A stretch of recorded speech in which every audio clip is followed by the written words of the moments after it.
Assalamu alaikum and hello to my non-Muslim viewers. This video I'm just going to be making a quick response to the argument that or the statement that some critics of Islam use, whether it's atheist or Christian or whatever. They say that the Hadith came 200 years after, that Bukhari, Sahih Muslim, Abu Dawood, Tirmidhi, Ibn Majah, etc., Musnad Ahmad, etc., all these books came 200 years after the Prophet Muhammad lived. So how can we Muslims accept the Hadith when the Hadith came 200 years after? So their argument is the Hadith is too late, and that's false. The reason why that's false is because there were actually hundreds of books of Hadith before Sahih Bukhari. There's this book called Studies in Early Hadith Literature, where on pages 34 to 60, Dr. Mustafa al-Azami mentions 50 disciples of the Prophet Muhammad who wrote down Hadith. So eyewitnesses from the ministry of the Prophet Muhammad wrote down Hadith. So they were disciples of the Prophet Muhammad writing down Hadith. Then from pages 60 to 74, he mentions the names of 59 successors from the first Islamic century who wrote down Hadith. So the disciples of the Prophet Muhammad wrote down Hadith. So then he mentions on page 74 to page 106 that there were about 87 scholars who wrote down Hadith in the second century, and then there were 251 scholars in the early second century who wrote down Hadith on pages 106 to 182. So there's a lot of evidence that the writing down of Hadith came much earlier than most people think. Now one might ask why we don't have these first century Hadith books. Well, if you read this book called Studies in Hadith Methodology and Literature, on page 103,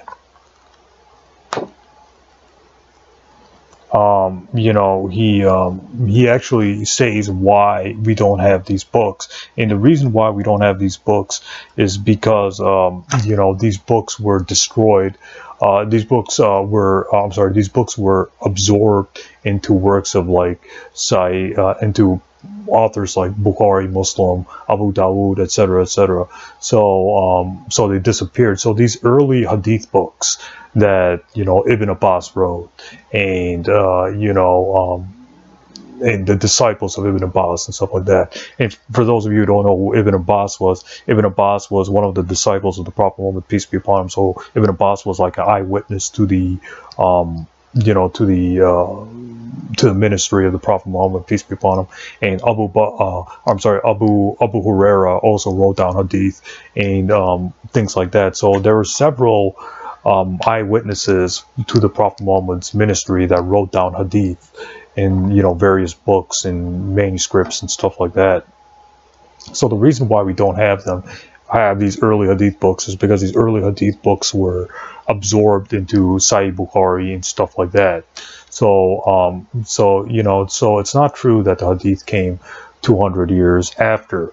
Many of the disciples of the Prophet Muhammad, like Ibn Abbas, Abu Huraira, etc., wrote down Hadith, and then there were disciples of the Prophet Muhammad, peace be upon him. So it goes to Prophet Muhammad, then it goes to his disciples or his companions, then it goes to the disciples of the companions of Prophet Muhammad. So these second generation of Muslims wrote down Hadith from the first generation, and then the third generation wrote down Hadith from the second generation. So there's a kind of a chain of transmission where it goes Prophet Muhammad, then the disciples of Prophet Muhammad wrote down the Hadith, then the second generation wrote down the Hadith, then the third generation wrote down the Hadith, then Sahih Bukhari, which would be about third generation or fourth generation, absorbed these early Hadith books into their collections of Sahih Bukhari, Muslim, Abu Dawood, etc. So Bukhari absorbed these early books or these early works into his works or his manuscripts, and Muslim absorbed these early Hadith books into his manuscripts, and Abu Dawood got his sources from these early books and stuff like that. So they absorbed all those things in there using the Isnad system to filter out weak and authentic Hadith, since there were early weak Hadith and there were early authentic Hadith.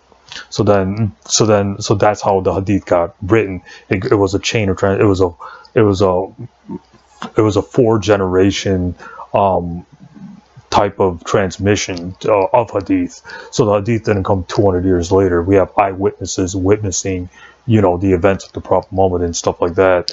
So again, you know, I would just recommend, I'm trying to keep this video short, so I can't really get into the full depth of this, of, you know, Hadith preservation and stuff like that. But again, I would just recommend reading this book called Studies in Hadith Methodology and Literature by M. Azami. So this is a really good book, which you know, shows how Hadith were preserved and stuff like that, and how Hadith were written by disciples of the Prophet Muhammad and stuff like that. So we have eyewitnesses to the events of the Prophet Muhammad. So again, this is Studies in Hadith Methodology and Literature.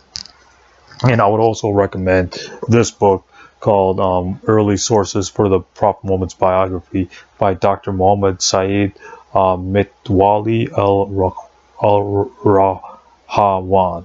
So this book is also pretty good because it talks about how there were early biographies of the Prophet Muhammad, and there were early Hadith books in the time of the Prophet, and immediately after the death of the Prophet Muhammad by his disciples. And then so there was, you know, like a chain of transmission. Like the first generation wrote Hadith or wrote Sirah or biographies of the Prophet Muhammad. Then the second generation absorbed that work, and then the third generation absorbed that work, and then the fourth generation, which would be, you know, Bukhari, Muslim, Abu Dawud, Ibn Majah, etc., also absorbed that book. So the second generation would be Ibn Ishaq, Al-Waqidi, Ibn Sa'd, and Al-Tabari. And I went into why those sources are weak in another video. That's not the point of this video. But again, I would just recommend this book called Early Sources for the Prophet Muhammad's Biography, where this author shows that there were early books, there are early biography books and early Hadith books of the Prophet Muhammad. So it's not true that Ibn Ishaq was the earliest biography. There were disciples of Prophet Muhammad who wrote down you know, biographies and stuff like that, like Musa ibn Uqbal and stuff like that. So we have evidence that the Prophet Muhammad's biography was very early, that the disciples of the Prophet Muhammad wrote down his biography, and we have evidence that the Hadith that we have today were very early. So, you know, disciples like Ibn Abbas and you know, Abu Huraira also wrote down Hadith. So again, this is a big topic, which this is like a huge thing, but I'm trying to keep this video short. So this is just my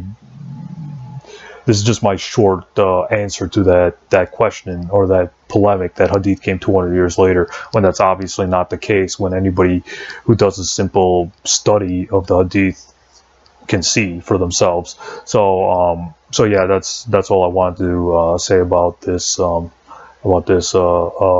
particular argument or this particular polemic. Thanks a lot.